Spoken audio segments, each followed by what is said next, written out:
Hey everyone, it's Principal Evans. I've got the book E.T. that I'm going to read to you today.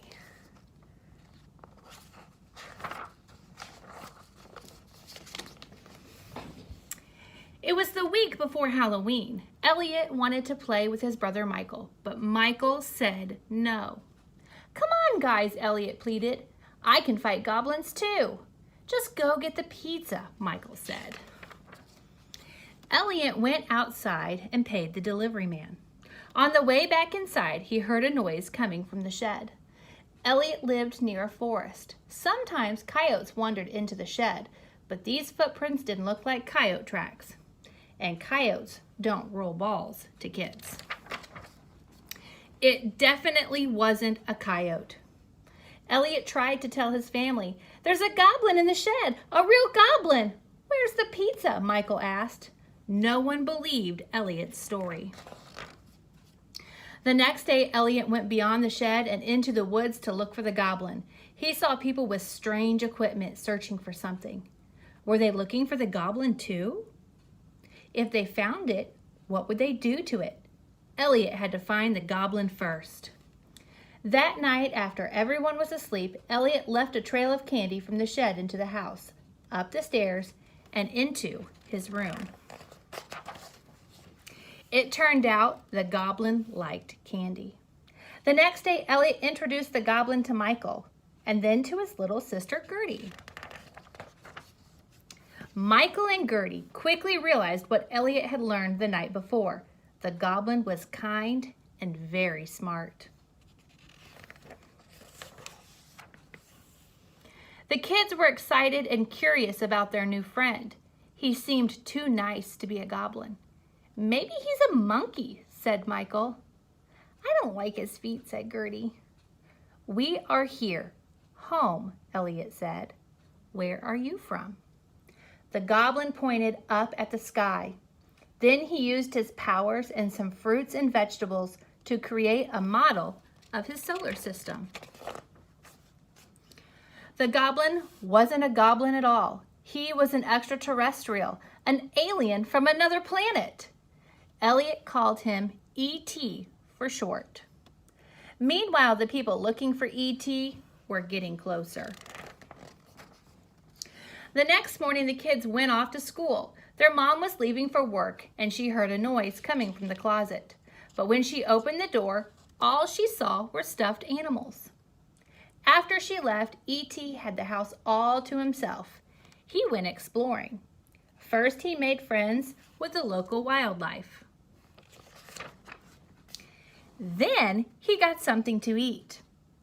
He found a toy to play with and something to read.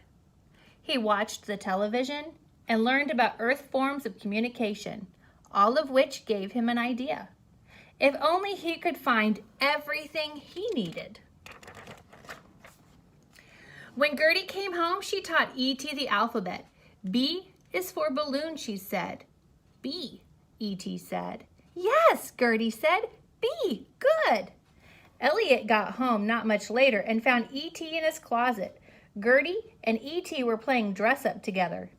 "Elliot," E.T. said. "I taught him to talk," Gertie bragged. Elliot found the box of items that E.T. had collected. He cut himself on a saw blade. "Ouch," Elliot yelped. "Ouch," E.T. said. His finger began to glow. E.T. touched his fingertip to Elliot's, and the cut healed. Then E.T. showed Elliot and Gertie a drawing of something he wanted to build. It looked like a radio.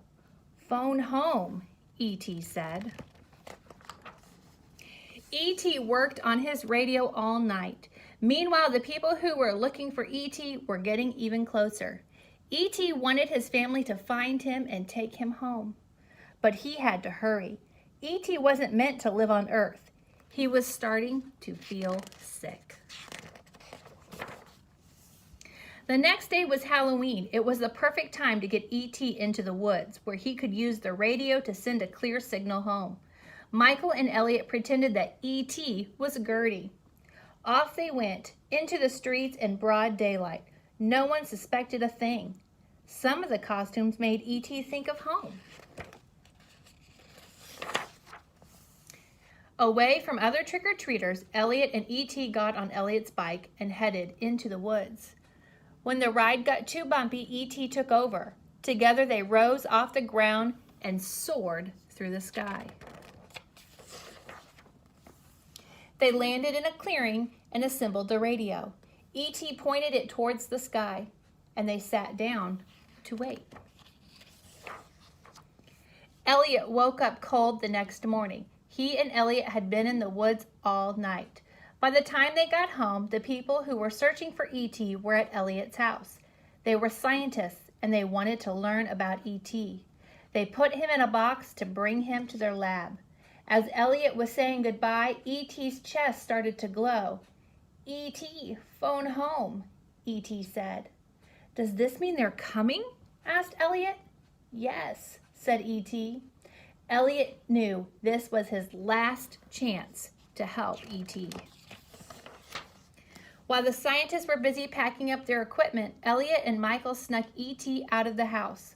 Michael's friends brought their bikes, and they all raced to the woods. The scientists chased them. To escape, E.T. used his powers again, and all the boys soared up into the sky. When they reached the forest, a giant spaceship was landing. Elliot was sad that his friend had to go. E.T. was sad too. The tip of E.T.'s finger lit up and he touched Elliot's forehead.